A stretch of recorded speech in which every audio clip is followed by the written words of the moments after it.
I'm Alice. And I'm Brett. And this is the Prosecutor's Legal Briefs.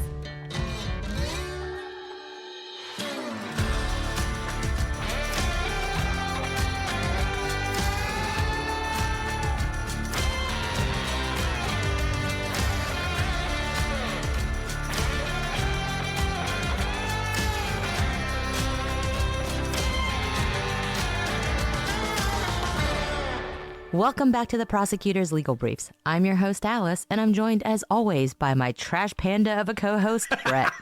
I love it, Alice. I love it. Thank you. Beautiful. Wonderful. You're the best. You know, I do what I can. Trash panda is a fantastic phrase anyways, Hey, yeah. But for once, I'm not just making up and grabbing words out of the ether. This is in a filing in the Adnan case, so I am, in fact, quoting from a motion filed by the state.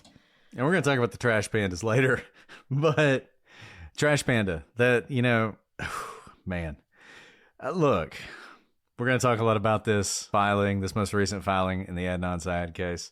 Those of you who've missed it, Adnan is back in court before Judge Jennifer Schiffer. He's now seeking to have his stay out of prison continue, because under the Juvenile Restoration Act or something, I forget exactly what it's called, but it's a Baltimore law that essentially says if you were sentenced to life in prison or a very long prison term back in the 90s, when we were so uneducated and barbaric that we would do that to people who were not 18 when they were sentenced, you can seek to have your sentence reduced. So he's trying to do that, and that's going on in court. But right before that was, I don't know if I have words to describe it. So years ago, it seems like now. I mean, I guess it was in 2022. It's funny because Quite literally. Alice and our journey in this case started in 2022 when this vacater motion was filed by Marylin Mosby in Baltimore to vacate Adnan's conviction, to let him out of prison and exonerate him later on because of all this injustice against him. And at the time, we had not covered the case.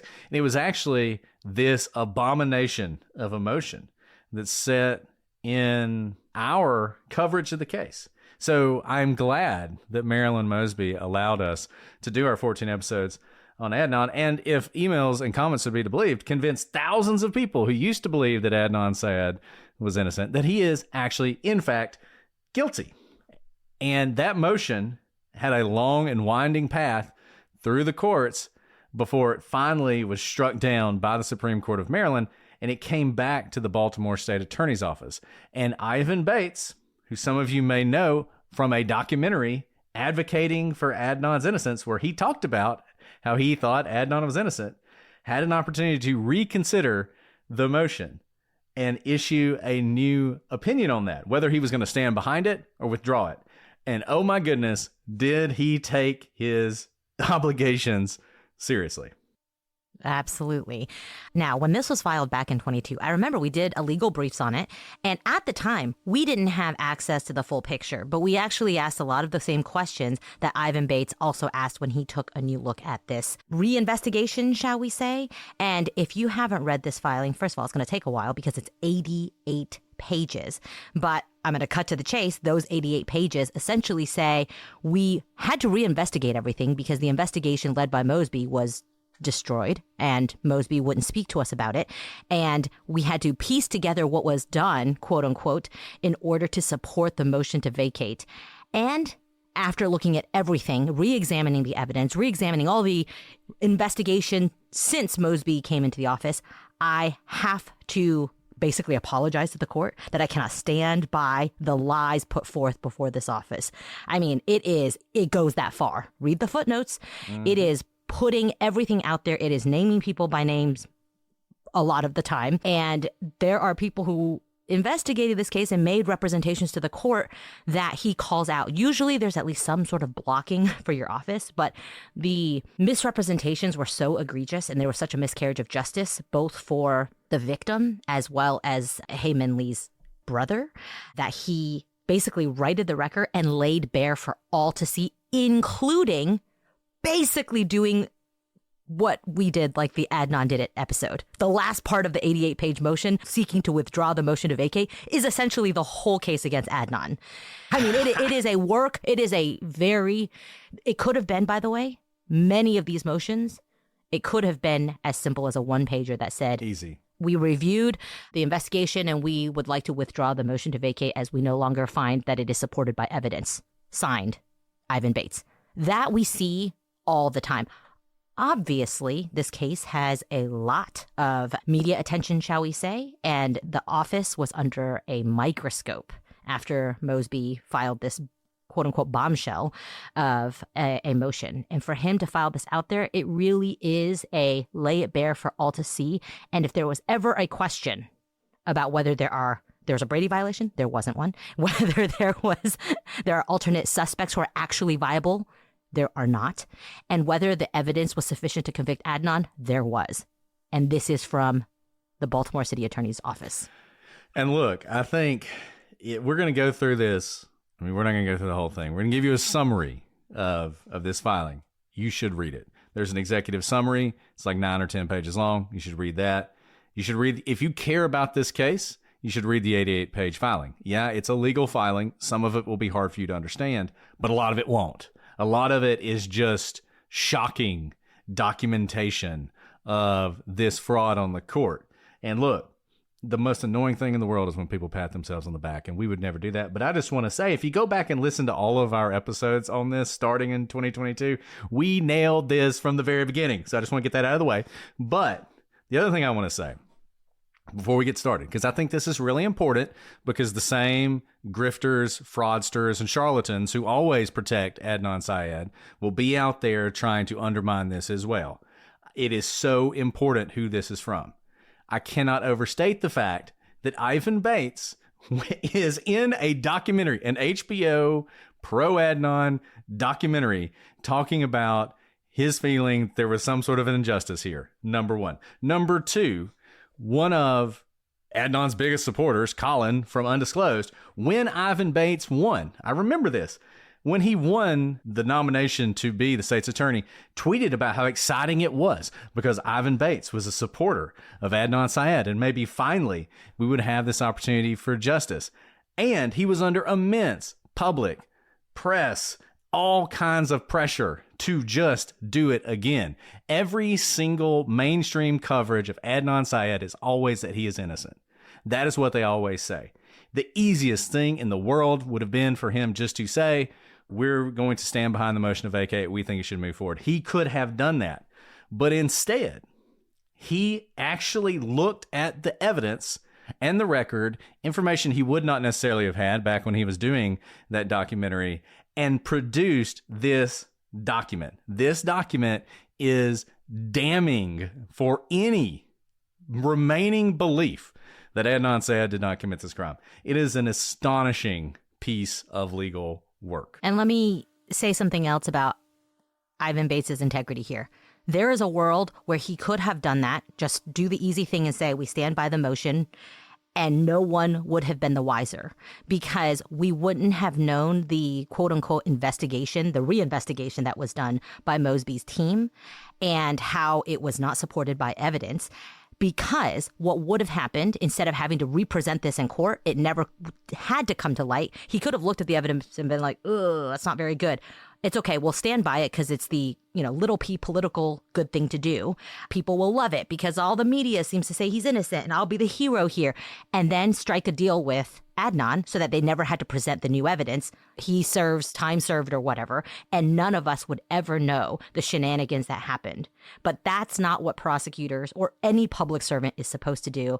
And I have renewed faith in the public service sector that he really took a deep dive, and he took a deep dive. Before we started recording, we even said, in order to reinvestigate what Mosby did, it wasn't to reinvestigate Adnan's case, it was to reinvestigate what they did in order to put the motion to vacate together and to write this 88-page tome. They probably could have solved another murder or prosecuted many other cases. That's how much time this took.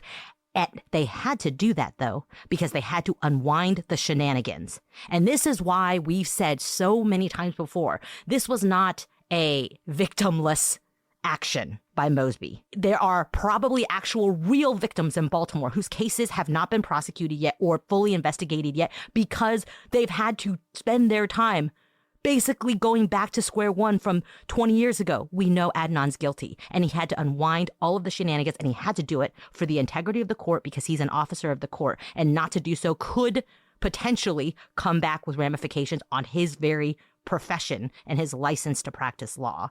So this is important. This is a big deal. A lot of filings get filed and we're like, meh, nothing burger. This is not a nothing burger. So now that we've like totally built it up, if you don't have time to read the 88 page, we'll dive in there for you. Yeah. And one thing I'll say before I read, I'm going to read his statement and then we'll get into the executive summary. The other thing I'll say about this filing is not even about guilt or innocence. And they even say that. It's not about guilt or innocence. It's about whether or not they can support this motion to vacate. And legally, that's what they're doing because theoretically, the judge could deny the motion to vacate. The judge could say, well, I'm going to leave it. So they even say, look, this isn't about his guilt and innocence, which makes it even more astonishing that they spend so much time reiterating the strength of the evidence against Adnan Syed. I mean, the whole thing is remarkable. It's amazing. Okay. So I'm going to start. I'll read you the statement. Basically, there are 3 documents. There's Ivan Bates' statement, there's an executive summary, and then there's the document itself. We'll spend most of our time on the statement and the executive summary. I wish we could do like 5 episodes on this document because it really deserves that. But y'all are just going to have to read the 88 pages for yourself, and you should. But It's I'll a read fun you read, all. though. It is. It's a fun read. Oh, God, it's amazing. It's a really fun read. I had a long By day fun yesterday. read, I mean it's told. You know, sometimes you can read a work and you know that the person's like furiously writing. I can almost see the smoke coming out of the computer, like the intensity with which he is writing. I think Ivan may have written this. I had a long day yesterday, and I was like, man, I got to read this so we can do a podcast on it. And I started reading it, and I was just, I couldn't if you were stop. following on Twitter, I was just constantly like, I cannot believe what I'm reading. So you should check it out. Okay, so here's his statement, the press release. After a thorough review of the motion to vacate judgment filed by the previous administration in the case of Adnan Syed, my office has determined that it contains false and misleading statements that undermine the integrity of the judicial process. This is the Maryland state's attorney discussing a filing by his immediate predecessor. As prosecutors, our duty is to seek justice and ensure that all legal proceedings are conducted transparently, accurately, and fairly. While I did not ask for this task, it was remanded to my office by the Supreme Court of Maryland. Thus, we have a duty as Maryland barred attorneys, prosecutors tasked with pursuing justice, and officers of the court to address false and misleading statements in the state's legal filings, a duty that we take extremely seriously. As such, we cannot adopt the falsehoods and misleading statements in the motion to vacate judgment, nor fail to bring them to the court's attention. For these reasons, I formally withdraw the motion to vacate judgment. I did not make this decision lightly, but it is necessary to preserve the credibility of our office and maintain public trust in the justice system. My administration remains fully committed to reviewing cases where wrongful convictions or miscarriages of justice may have occurred.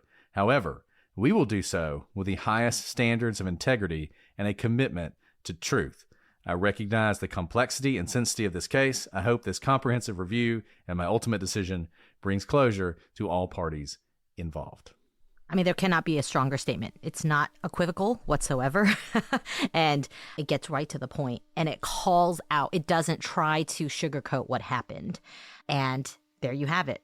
Not just there's no longer the strength of the evidence is not something. It's straight up false and misleading. Which, once again, this is not someone saying this in the press. It's not us saying it in a podcast. It's not a YouTuber just throwing out barbs. This is the elected chief prosecutor for Baltimore accusing former attorneys in his office of lying to the court, which is one of the most serious accusations you can make against an attorney. The kind of accusation that can result in you having your bar license suspended, and frankly, could even land you in jail in the right circumstances. Probably not this one, but this one could definitely have you facing consequences from the bar. Absolutely. So let's move on to the executive summary. And like Brett said, this filing is not about guilt or innocence. It's whether the vacation was supported. And in order to do that, he had to figure out what was done in order to support, to research, to investigate what new evidence came to light in the office that allowed them to file this motion to vacate. And when he started digging in, this is never a good thing. We all know lawyers have to keep records of everything. We know that when Mosby came in, he said that there was a Syed review team that was created. He abbreviates it as SRT. And usually you would think if you had an investigation, certainly something that wasn't completed, because when you go to vacate a judgment, there's still things that can happen, right? The case is not yet closed. You would keep the results of your investigation. But unfortunately, the Syed review team did not preserve their investigation. And when his office reached out to the prior state's attorney, Mosby would not speak with Bates's attorneys to piece together what supported their motion to vacate. This is highly unusual, to do an entire investigation and then to destroy your records. It's not like this was 10 years ago or 20 years ago. This was like 2 years ago. Right. And so at the forefront, he puts this out there that there are things he cannot know. And he even notes this in footnotes. He did the best he could, but there are certain things that remain to be seen. So what he tried to do is he tried to recreate the investigation by interviewing everyone involved, from the prosecutors to the police to defense team members to members of the state's attorney's offices. And one of the things that I think we had previously noted, and he highlights, is the original prosecuting attorneys, who were at the time in the office, I believe, were never interviewed by the Syed review team. That's highly unusual. Wouldn't you think that you would want to talk to the people who are closest to the case, the ones who prosecuted the case, especially if you're going to allege things like Brady violations? Especially if one of those Brady violations is going to be based on a note. And they talk about this. They talk about how they were drawing this motion. It's not supported by law and fact. And they say, there are these two Brady allegations. And we talked about this in our episode. And they talk about the Brady standard. They talk about the Brady standard a lot more than the initial motion to vacate did, which talked about almost none of the law for reasons that are now pretty obvious. And they say that nothing the Mosby team pointed to met the burden. The two notes that were allegedly Brady material were both already available to the defense, and to the extent they were relevant to any alternative suspect, those suspects were already known to the defense. And we learn even more about these notes. One of them is like hearsay within hearsay within hearsay. It's an anonymous person. Like literally, they keep saying it's a guess. One of the, we talked about, and I'm sorry, if you don't know anything about this case, you're going to be confused this whole time. Go back and listen. You got like 18 episodes to listen to. But we talked about Bilal Ahmed, and we talked about his ex-wife. Initially, this is mind-blowing that they let this happen. So initially, like, she wouldn't talk to the investigators. Apparently, Adnan went to her house and like sat down with her at the kitchen table to get what eventually became an affidavit in support of all this that, he waved around and talked about, I think, in his press conference, his multi-hour press conference he had, which, by the way, yesterday in his motion for resentencing, while he's explaining why he shouldn't have to go back to prison, he talked about how he's kept a low profile because, he hasn't engaged in any media because he doesn't want to reharm Hae Min Lee's family. And it's like, do you ever stop lying? I mean, you have been lying for so many years, and you lie to our face in ways that are so obvious. You sat there in like the kindergarten room, whatever it is, the daycare, and gave hours and hours of a press conference where you accused everybody under the sun of being involved in this conspiracy to frame you and took absolutely no responsibility for what you did. And then you stand in court and you lie to the judge who has your fate in their hands. Just the absolute lack of shame by Adnan Syed and everyone associated with him is astonishing. But that's an aside. I'll get back to the executive summary. They go on to say that the SRT, as Alice said, never spoke to Kevin Urich.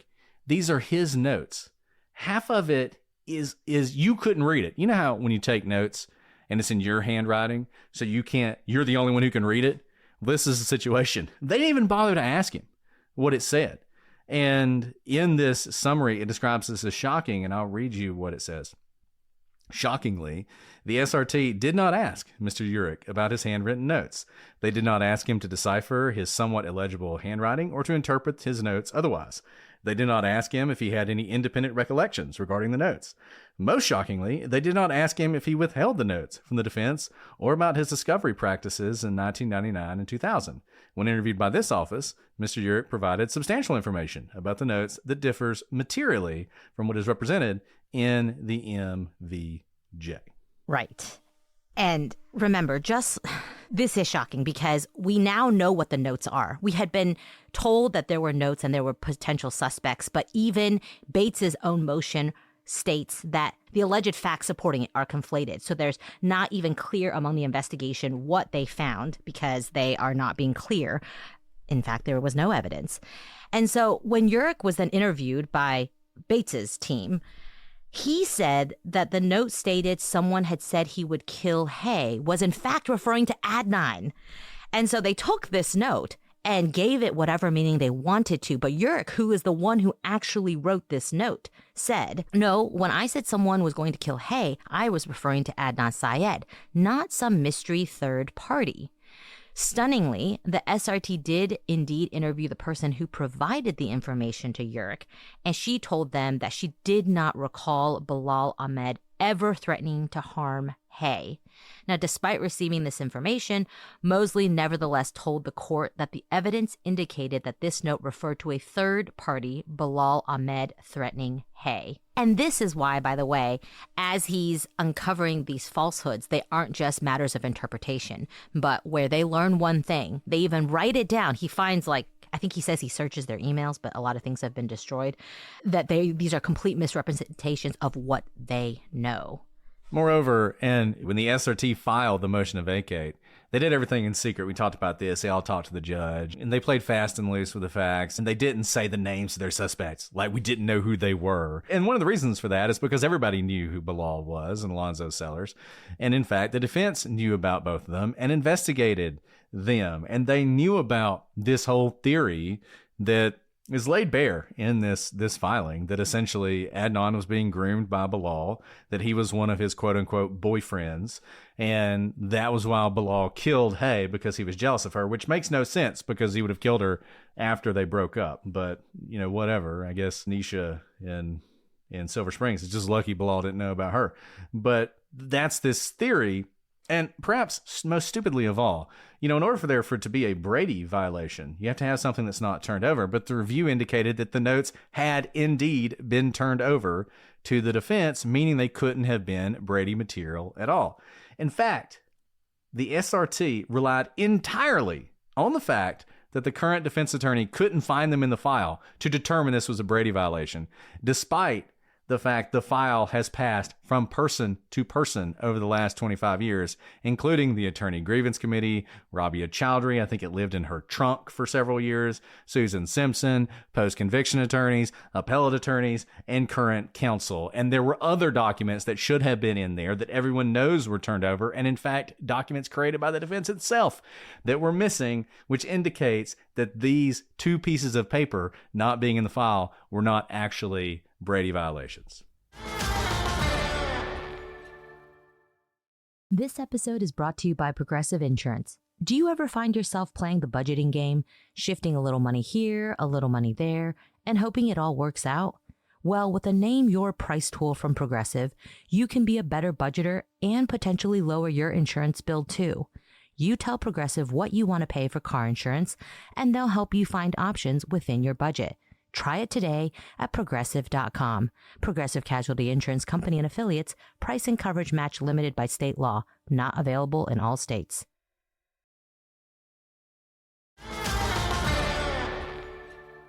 And by the way, that list isn't ours. That's literally a footnote in the motion. I may or may not have spit out my coffee when I read that line because he quite literally lists, he's like, there's a problem with the chain of custody. When you are relying on the defense's own file saying these documents aren't in there, So many people have touched this file, including, he says, YouTubers and people who are not part of his defense team have touched this file. That's not where you go to see if something's been turned over.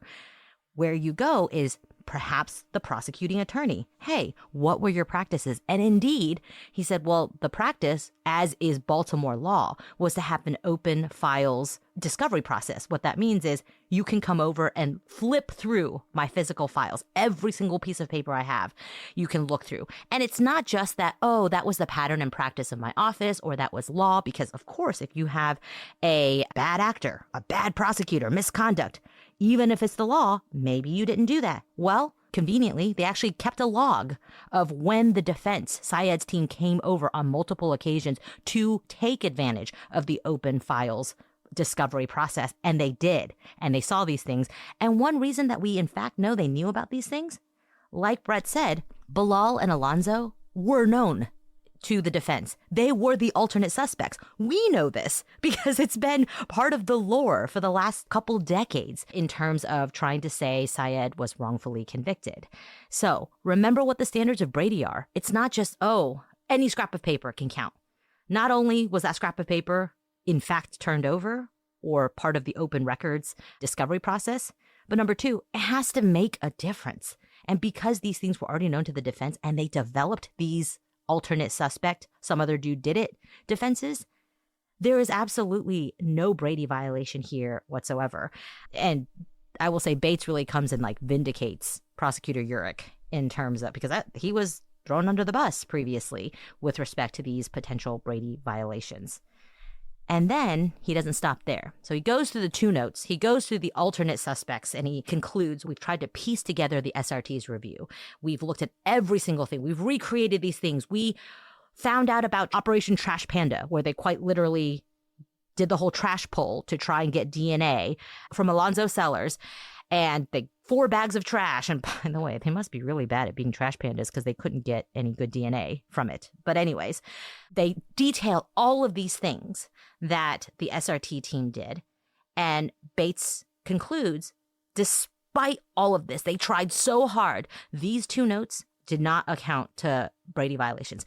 The court was told something about the evidence that was just patently untrue, and the office knew it was untrue. And there are no alternate suspects that the defense didn't previously know about, and there's no reason to think that that further investigation would point to either of these men being alternate suspects. And so he doesn't stop there. Even though, remember, this motion is not about guilt or innocence, he goes on to say, then there's DNA. So this is from the executive summary. It appears that the DNA is what Ms. Mosby relied upon to exonerate Mr. Syed. This justification is problematic for 3 main reasons. First, the DNA was found on a pair of shoes in Ms. Lee's car, and the shoes were never proven to be Ms. Lee's. We have found no corroborating evidence supporting that fact other than that police recovered them in the back seat of her car. Second, there were 4 DNA samples on these shoes. However, Mr. Syed's DNA was not on the shoes. And in fact, Ms. Lee's DNA did not even appear on the shoes. Again, creating questions about whose shoes they were and whether those were the shoes that Ms. Lee wore that day. Finally, it appears that the DNA discovered was on the bottom of the shoes, which is unsurprising given that anyone's DNA could be transferred from the ground to a person's shoes. I'm not going to say we said it, but we said it. It is critical to note that during this office's extensive review, an email was located from an SRT member to Ms. Mosby sent the day before she dropped the charges against Mr. Syed, stating that the DNA evidence recovered on the shoes was, quote, not conclusive of innocence. That's from her own review team. This office agrees that DNA from the bottom of a pair of shoes recovered in the backseat of the victim's car is not dispositive or even relevant to the case. To date, there is no information whatsoever to say that these shoes played any role in Ms. Lee's murder. Unlike Ms. Mosby, this is a real kicker, y'all. I got so excited I deleted it. My whole computer froze because I got so excited. Okay, here's the kicker. It ends with this. Unlike Miss Mosby, we cannot vacate this conviction based on the lack of Mr. Syed's DNA on the bottom of a pair of shoes found in the backseat of Ms. Lee's car. I mean, and I just have to reiterate, this wasn't necessary. The motion to vacate and the DNA actually don't have really anything to do with each other. The DNA was what she used later to say, we're not going to recharge him, we're formally exonerating him, and all this other stuff, right? So you could have even left this out when discussing the motion to vacate. But he wants to correct all of the misinformation, and this is so huge. This stuff makes me mad. And it makes me mad on behalf of all of you, because all of you were misled on such a basic level. You were misled by people that you were supposed to trust, people that had the trust of the state of Baltimore. You were misled by podcasters and creators who sold you this lie that Adnan Syed had been exonerated because of DNA. You were misled by the mainstream media in Baltimore, the national press, everyone who should have taken a moment to think about this. You didn't need this to know how weak this was. We knew it. We're not brilliant. We're not geniuses. We don't have some secret knowledge that the rest of the world lacks. But all of these people went along with this to sell you a lie. They lied to you that Adnan Syed is innocent, so you would accept this charade, this fraud. And I just got to tell you, I realize we're in the middle of this. If you are a graduate of Georgetown University, there is a murderer teaching on your campus right now. And if you're giving money to them, or if you have any connection to them, you need to let them know that you don't like the fact that students at Georgetown are being taught by a murderer who is lauded by that campus and lauded by that university as some sort of hero, when in fact all he is a coward of a man who killed a woman because she didn't want to be with him. And you should be angry about that, and this should make you even more angry. There is so much anger to go around in this case, and all of this should infuriate you. Absolutely. And again, we are reading the words of Ivan Bates, who is no friend of us. I would say he was more likely to align with Mosby than us. And so these are not our words, because we didn't have access to these files. He, by the way, didn't have access to these files, which is shocking. If I walked into an office and the motion to vacate review team had destroyed their records, oh, there would be hell to pay. Because what are you hiding? And that's exactly why he is steaming. I think there could be a different world if they didn't try to cover their tracks and try to pass on this fraud on the court to him that he has to inherit. That's why this matters so much. And yes, to Georgetown. I used to teach at Georgetown. And I'm not sure I'd ever go back now. There you go. I was an adjunct professor there. So it might show you that they'll hire anyone. But no, I had to go through a thorough background check, by the way, and also state that I had no convicted felonies. Things like that, which he continues to have. So anyways, there's more. Brett, bring us home. Yeah. So in the conclusion of the executive summary, and then we're going to talk briefly about the 88 pages because there's so much, because basically the executive summary lays it out, and then the 88 pages is just all this detail. It's insane. So here's what the summary, the conclusion says. As licensed attorneys and officers of the court, this office cannot adopt the false and misleading statements and unsubstantiated conclusions in the MVJ that the state violated its Brady obligations in State versus Syed. Indeed, as the moving party, this office is compelled to bring the false and misleading statements to the court's attention, which just goes back to how serious this is, that they have to do this. And I mean, maybe you think Ivan Bates just really wanted to go after not just Marylin Mosby, but other people who had worked in that office.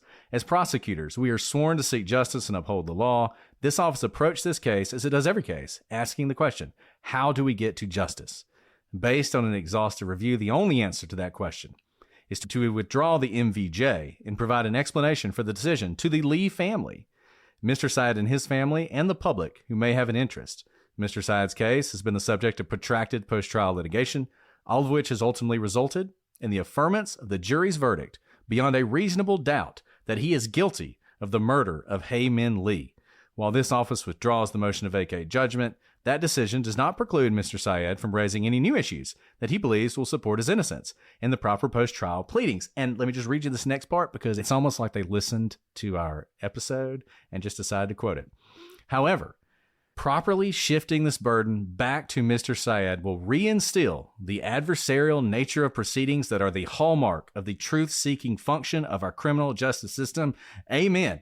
The Office of the State's Attorney for Baltimore City is hopeful that this decision will give young Lee and the entire Lee family some closure on this protracted process that has caused more grief to the family and will help to restore a sense that justice will prevail in the murder of his sister, Hae Min Lee. As a final note, Mrs. Mosby represented to the court that this was an open and ongoing investigation, and that was represented to you as well. This office's review of this matter has not revealed that there was ever an open investigation into any purported alternative suspects in the murder of Hae Min Lee. BPD similarly reported that it did not have an active investigation, and this office will not ask for one to be opened. And that was just the executive summary, y'all. That's not even the motion. The motion itself is 90 pages of just obliteration of Mosby's argument that Syed should have his conviction vacated. Much of it is an in-depth discussion of the things in the executive summary. I mean, it's absolutely astonishing. You really should read it for yourself. Not all documents filed by the state are this transparent or this detailed. And I think he had to because of all the misleading and false statements by Mosby. Now, everyone involved in the motion to vacate Syed's conviction should be under review by the Maryland Bar, as detailed in this 88-page motion, if not the Maryland courts. There are footnotes indicating like questions of where gaps are when emails are sent. I mean, there's even a footnote where it said like, there's a draft of, this is the whole point about the adversarial system. There was a draft of a motion that should have been filed by Syed's team, but why was it being drafted by the Baltimore State Attorney's Office? That's a good question, because that certainly doesn't sound like an adversarial system. Why are they essentially being the defense counsel? Again, that's not what the prosecutor's role is. Now, the level of actual misconduct recorded in this document is incredible. This is not smoke. This is fire that he's reporting on. The entire vacatur was a fraud on the court of unbelievable enormity. To give you an idea of just how astonishing this is, the state's attorney's office felt compelled to write the following. Here we go. I'm going to crack the neck on this one. Maryland Rule 19-303.3a provides in pertinent part. An attorney shall not knowingly make a false statement of fact or law to a tribunal or fail to correct a false statement of material fact or law previously made to the tribunal by the attorney. Offer evidence that the attorney knows to be false. If an attorney has offered material evidence and comes to know of its falsity, the attorney shall take reasonable remedial measures. As Maryland barred attorneys and officers of the court, the state cannot stand behind the false and misleading statements in the MVJ that the state committed, quote, Brady violations. Indeed, as the moving party, the state is required by the Maryland rules to take reasonable remedial measures to address false statements in the state's legal filings, a responsibility that the state takes extremely seriously. As such, the state cannot adopt the falsehoods and misleading statements contained in the MVJ, nor fail to bring them to the court's attention. Those are shots fired. That is a bar complaint right there. You can excise that from the motion and submit it to the bar, and you probably have to. And look, for some of you out there, maybe you're not lawyers, so this doesn't strike you, but for a lawyer, I mean, this is almost chilling to read. Just the idea that these people put their whole career on the line to lie. When you say lie, when you say falsehoods, not, it was equivocal. Misinterpretations or stretching. Out. Yeah. He's saying they lied. That's what he's saying to the court in an official filing, and they never corrected it. And it's so bad that they felt compelled to correct it. As Alice said, they couldn't just say, hey, we looked at the evidence. It doesn't really support it. We're going to withdraw the motion. They couldn't do that. They filed. And once again, this wasn't easy. This took a lot of time and effort and resources to do this investigation and write an 88-page motion to withdraw something. Not to argue for something. Not asking the court to do anything, right? Yeah. I mean, I cannot express to you how astonishing a document this is. And maybe this is just because I'm a nerd or I'm a lawyer, but man, It's amazing that they did this, and hats off to them for doing it, because it restored my faith. I tell you what, I've been getting kind of cynical about the whole judicial system. I'm always telling you guys, y'all need to have faith. I was starting to lose faith. Ivan Bates had tweeted something that I didn't like a couple days ago, and I just let him have it along with a lot of other people. And then the next day he drops this thing, and I had to apologize to him because this is what you're supposed to do. And it's just so refreshing to see someone just try and follow the law, the facts, and seek justice. It's not political. He's not playing to the press. He's not looking for kudos. He's not going to get anything out of this except grief. We're praising him. I guarantee you, nobody in Maryland cares what we think. He's going to get nothing but grief, but he did it anyway. And for those of you who may think this is like a political stunt, the political thing to do would be to just follow what Mosby did, because he can seek political cover behind Mosby. So, right, there's almost like no risk because he can just hide behind the person who did it previously. And second, this does not read like a press release in the sense that how many people actually read an 88-page filing to withdraw a motion? Very few people, except for us nerds, right? And so this is not really written to the constituents. This is written because we are talking about the deepest core of what the legal profession requires of us. It requires us to tell the truth. And when we know of falsehoods, we have to correct it. This goes back to like the model rules of ethics. He's quoting the rules of ethics because that's exactly what a bar complaint would say. If he doesn't do it, he is at risk for being in violation of the ethics rules.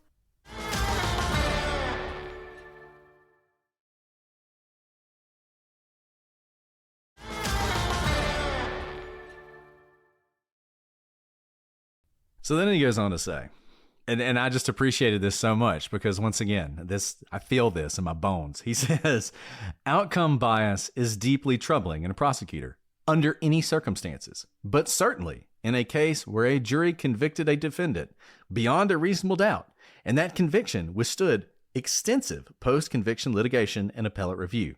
The SRT's biased approach to reviewing and investigating this case infected every aspect of their findings and the conclusions of the motion to vacate judgment, including their assessments of the strength and reliability of the trial evidence. Like I said, everything about this, you got to read it. If you care about this case, you just have to read this. I'm sorry. You just have to. You have no choice. Like you cannot know everything you need to know about the Adnan Syed case without reading this document. And they go on. We read to you the executive summary, which just eviscerates the DNA thing. But there's a footnote. You know, I say read the footnotes. There is a footnote in this motion about the DNA that is both hilarious, shocking. I don't know what you want to call it. It says, it is unclear whether S.A. Mosby was aware that the shoes were not found on or near Mrs. Lee's body when she decided to drop the charges against Mr. Syed, which once again, the astonishing level of incompetence here. Incompetence is probably giving her too much credit. It's probably just outright corruption, but nevertheless. On March 23rd, 2022, one SRT member emailed another SRT member a forensic testing spreadsheet that inaccurately stated that the shoes were recovered on Mrs. Lee's body, which once again just goes to how fundamentally flawed this whole investigation was. Everything they're doing is wrong. I mean, can you imagine? We have a podcast. What we do doesn't matter. It's purely entertaining. If we said that her shoes had been on her, can you imagine the grief we would have gotten? The 1-star reviews, the endless emails. We can say the smallest thing wrong, and we get that. And these people are trading on the idea that these shoes were actually on her body at the time she was found.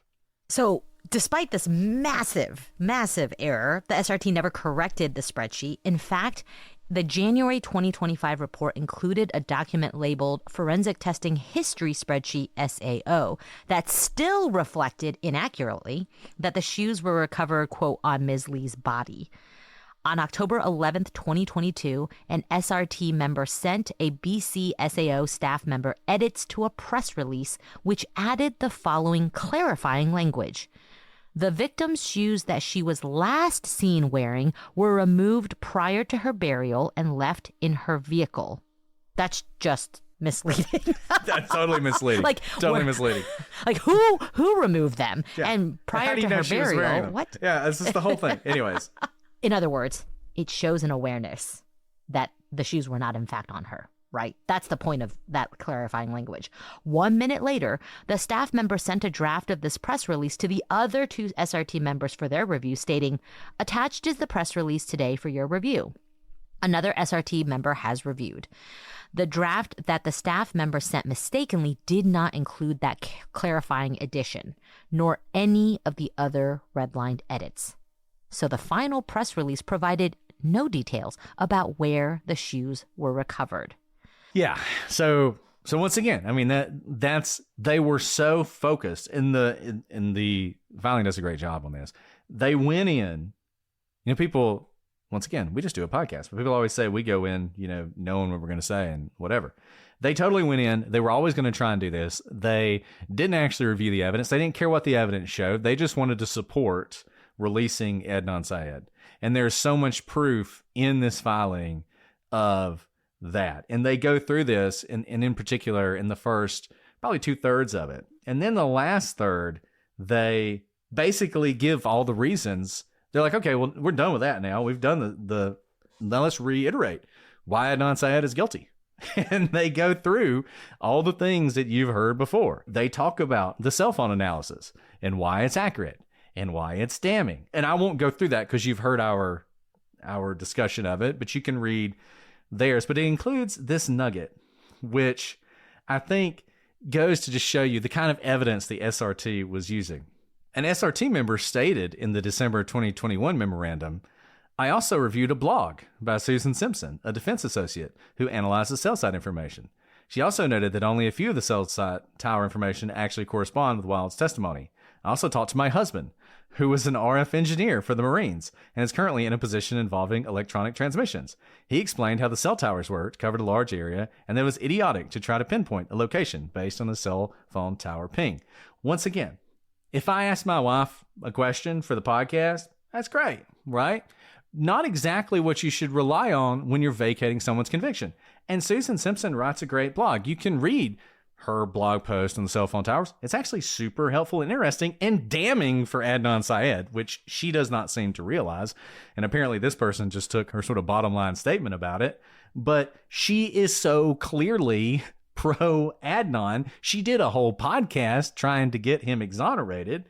She's very talented at what she does, but probably not the source you want to go to for making an objective determination about the evidence. I don't know. Maybe consult an expert, an actual expert, not your husband. That was probably a better way to proceed. Who works in electronic transmissions? Like what, microwaves? Like, I don't know how it's even relevant here. But certainly when I assess the veracity or the strength of something highly technical like cell phone tower dumps, it's certainly not going to be dismissing it by calling it idiotic, because that's not a legal term. It's not a legal standard either. But that is what they are doing here. And there is so much more to say there. But if you are interested in how cell phone towers and cell phone information actually works, we do have an expert from the FBI, not some guy who just kind of works on electronic communications and transmissions who may or may not be tangentially related to no, this is his thing. This is how he catches people currently like in the midst of Amber Alerts, stealing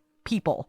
He finds them through cell phone tower dumps, and he will talk to you about it. And he came on our show on Legal Briefs. Can't remember the episode. You can search for it. He's awesome.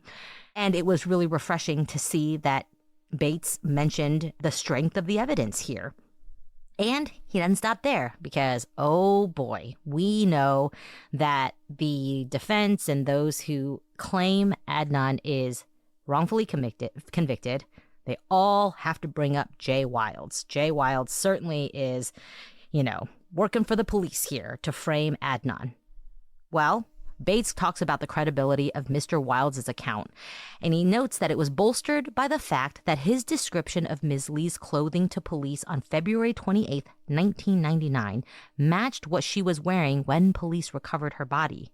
In addition, Mr. Wilds led police to the obscure location of Ms. Lee's parked car, and testimony from Ms. Vinson and Jennifer Pusateri corroborated critical parts of Mr. Wilds' account.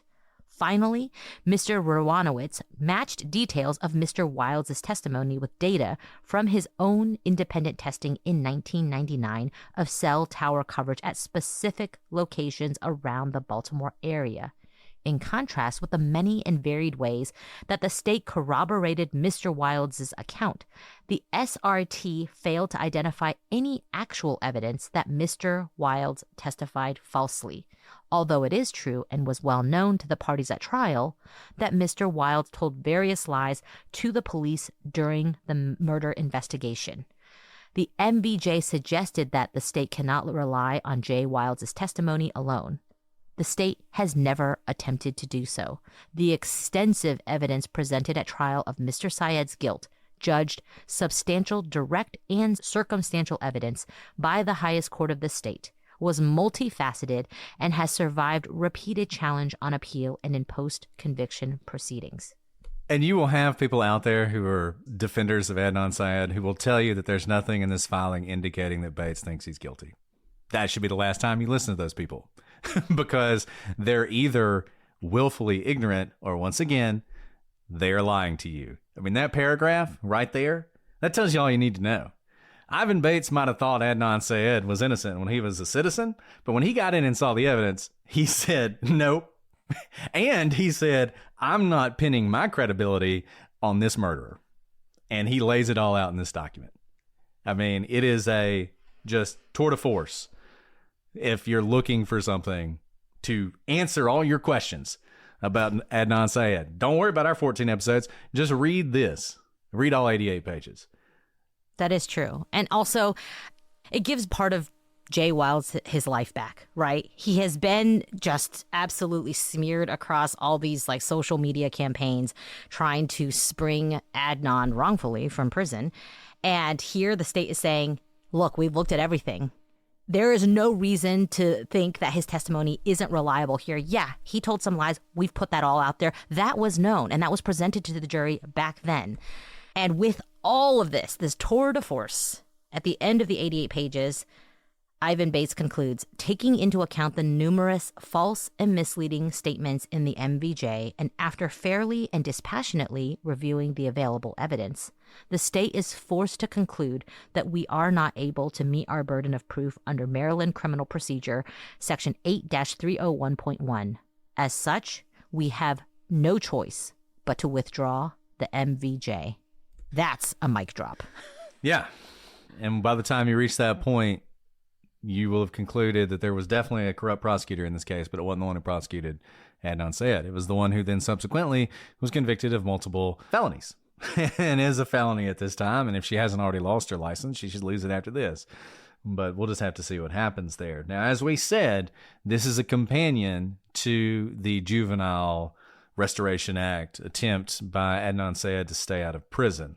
Ivan Bates has definitively withdrawn this motion. Some people, when he initially withdrew it, were like, well, maybe he just wants to replace it with a different one. No, that's not going to happen. This is done. If Adnan Syed's going to have his conviction vacated, it's going to have to be some way. Well, now, what's going to happen with the hearing? They had an all-day hearing on this. He put on a bunch of witnesses about how wonderful he is. There was very powerful testimony by young Lee and by Hae Min Lee's mother. A lot of tears, very moving. The judge was obviously moved by it. The judge noted that she was going to issue a written order. She did not say what she's going to do. I'll give you my prediction. Number one, I think she didn't say because I think she wants Adnan to suffer a little bit longer. I think she wants him to lay in bed for the next few nights wondering whether or not he's going to have to go back to prison. I do not think she will send him back to prison, though I will say this. Her comments to him were, she wasn't buying it. She's not like the last judge who was a willing accomplice to the fraud that was being perpetrated on the court. She was very clear that the victim in this case was Hae Min Lee, not Adnan Syed. Nevertheless, I don't think she'll send him back. I think he'll stay out. It's unfortunate that he's never going to admit what he did. I will say this. The one good thing about her releasing him without any conditions is he'll no longer be in custody, which means he no longer has a real legal vehicle to challenge his conviction. The only legal vehicles he would have would be something called a writ of coram nobis, which is incredibly difficult to succeed in. I may be one of the only lawyers in the country who's actually litigated that all the way to a federal circuit of appeals. Ended up actually reaching an agreement with the other side and letting it go forward. So it was actually granted. Almost never happens. I wish we could tell. Maybe one day when I lose my job, we can tell that story, because the whole case is crazy. Just an insane case that you guys would love. But there's that, but it almost never succeeds. And the other thing would be if, like, one day there was actual evidence, like they actually found real DNA of Bilal, on Hae, and were able to definitively prove that Adnan was not guilty. Usually in most states, there's some sort of DNA statute. We're seeing this in the West Memphis 3, that you can pursue even if you're not in custody, to sort of clear your name. So the avenues to clear his, quote unquote, clear his name are basically zero if he's released from prison. So I think if things go the way I expect it to, he'll be free. He'll always claim to be innocent, and there will be many, many people who believe it's true, but he'll also always be a convicted murderer, which is important because he is a murderer, whether he's convicted or not. But I think it's at least some justice to have the state officially recognize what he is. I'm going to take a slightly different tact in case she's listening and wants some ideas of what to do. I would put him back in prison for the amount of time that he was improperly out, because he didn't seek the proper vehicle and because there was fraud on the court, in order to make sure, right, there's also the deterrence effect, shall we say, of prosecutorial misconduct, that when you seek to bring fraud on the court, there are consequences, and he never would have been out but for fraud on the court.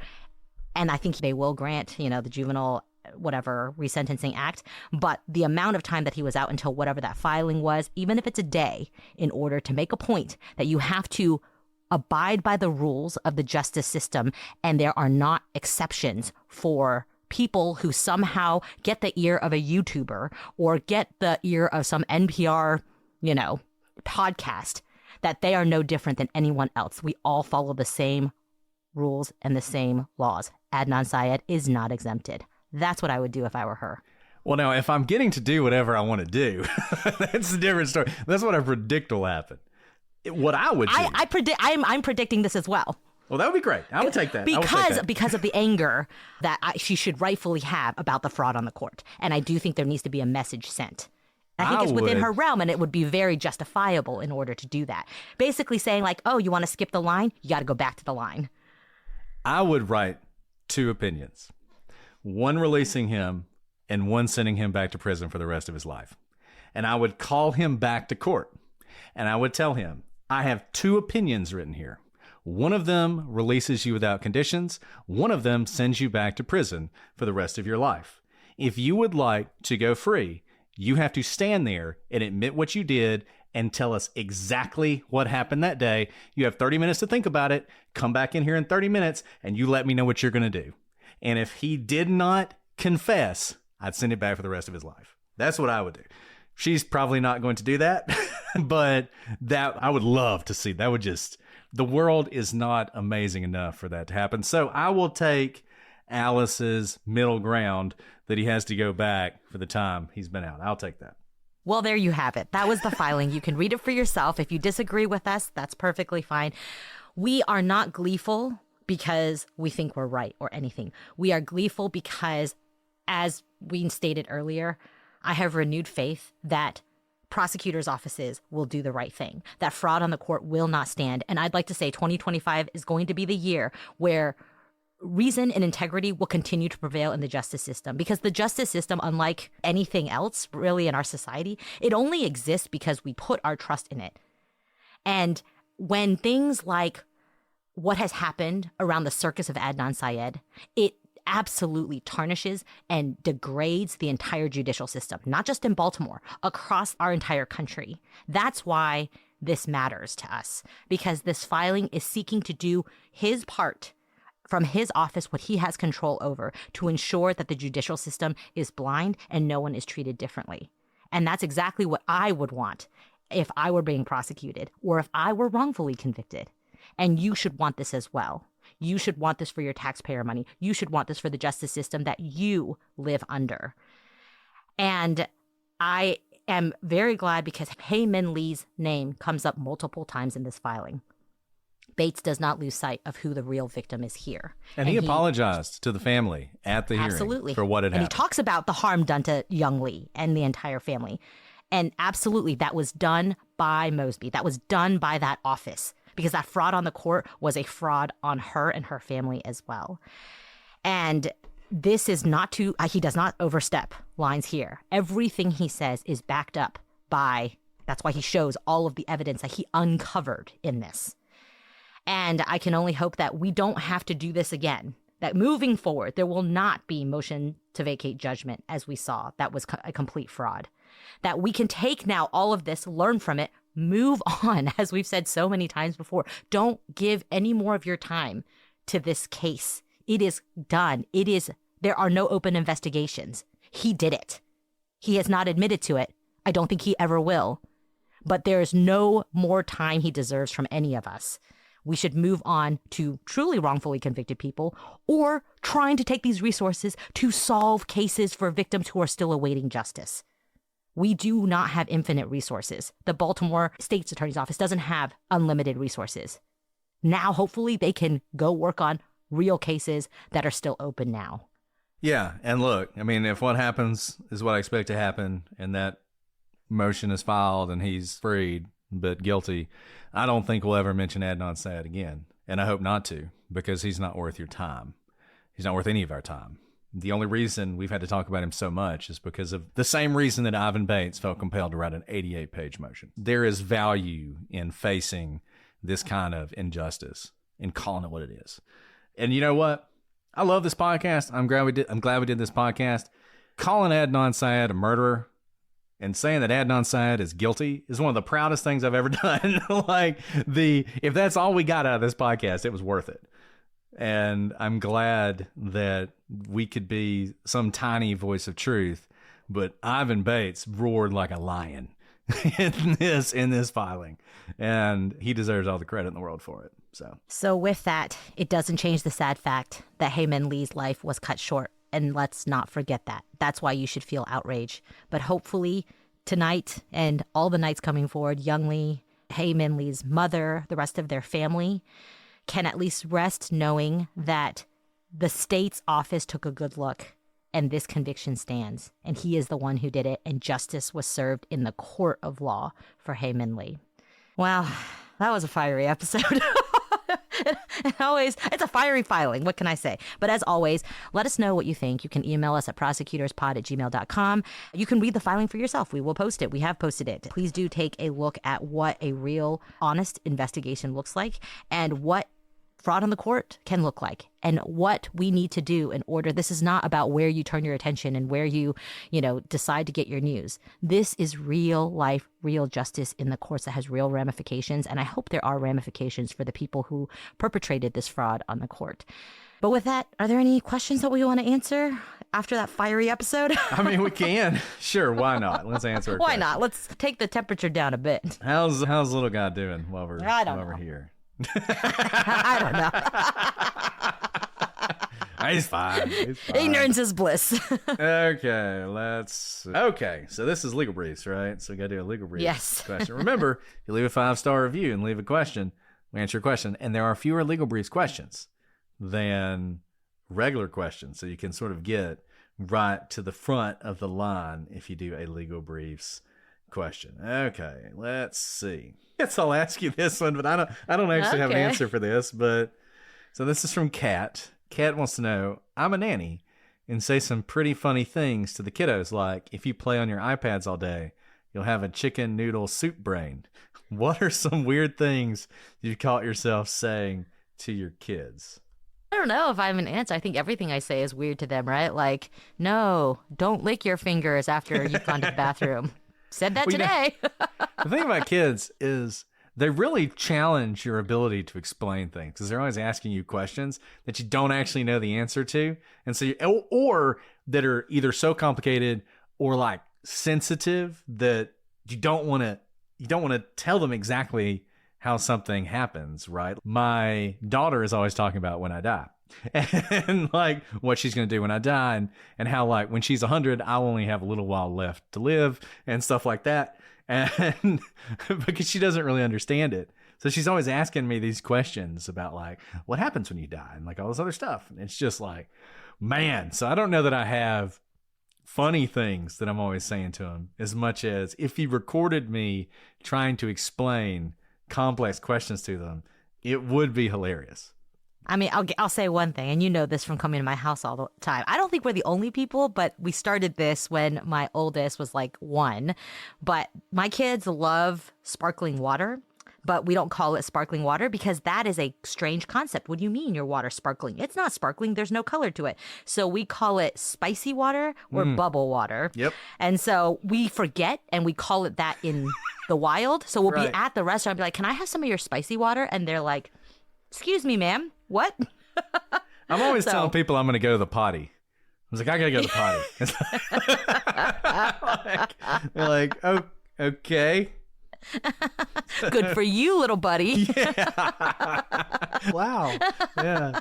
Those are really good. Yeah, my kids are really obsessed with death too. And they talk about it all the time. In fact, so much so that when I put my oldest to bed, he's 7. I don't know if it's like an age thing, but it's been several years now that when I say goodnight, he'll say, I'm so going to miss you when you die. That's how he says goodnight to me every night, y'all. Well, did I tell you? What? Did I tell you the baptism story? Have I told the story?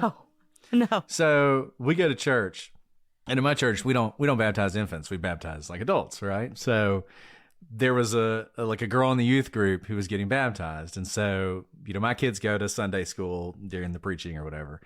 And so they brought all the kids out so they could see it. So they see the whole baptism and everything. And after they go out, I go to pick up the kids, and my daughter is like on the edge of tears. And she's like, Daddy, I don't want you to get baptized. And I was like, baby, what's wrong? And she's like, I'm not ready for you to go to heaven. And I was like, baby, I was like, baby, they're not taking Madison. Madison was the name of the girl. They're not taking her out back to like put her down or anything, baby. That it's so that one day when you die, you'll go to heaven. It's not she's going to go to heaven right now. But in her mind, she was like, she's getting dying. Baptized to go to heaven, so she's gonna die now. And it was just the tears like on the corner of her eyes. Aww. And I was like, I was baptized a long time ago, baby. It's okay. I'm still here. I'm still here. But that's the thing, like with kids, you never know how they're gonna take the simplest thing. And that's one of the joys of parenting, I guess. Yeah. Also, this is the last one. This, we've already talked about. Someone asked us our religion, so this will Brett will completely disagree. But I was a little exhausted with questions this weekend at church. We're sitting in the pews, and like all 4 kids are like kind of sick, coughing all over me, being really not great during church, and my 5-year-old like has asked 1 million questions, literally like, why is that gold? What's the light coming through? When are you gonna make? Can I have some goldfish? What about that goldfish? How do they make goldfishes? Where do they? And like nonstop, and like throughout the whole mass, and like finally it's like 45 minutes. We're almost done, but there's still like 15 minutes left. And he looks at me and he goes, "What's in that cup?" And I said, "Wine." And he goes, "What happens to the wine?" I said, it's the blood of Jesus. It's part of the Eucharist. And he's like, how does it become the blood? And I said, transubstantiation. And everyone behind me started laughing their heads off because I was like, I can't answer any more questions. Like he really knows what transubstantiation is. Yeah. And literally it was like 5 pews back. Everyone was just laughing their heads off because I was like, I can't handle it anymore. Oh, that's hilarious. Okay, well, there we go. We've lost everybody now. Wow. Oh, my goodness. Well, guys, thanks for staying with us. We got a question for you and see how fun these questions are. Leave a 5-star review. You get to ask a question. Thank you guys for ideas of what to cover on Legal Briefs. And also don't forget our other podcast, the Prosecutors Podcast. But until next time, I'm Alice. And I'm Brett. And this is the Prosecutors Legal Briefs.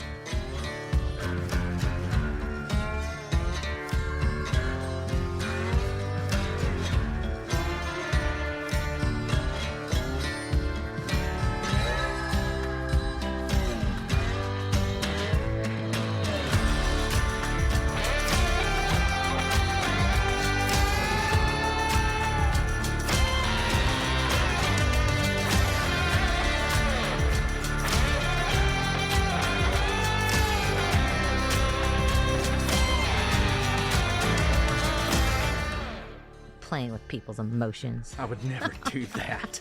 That's crazy.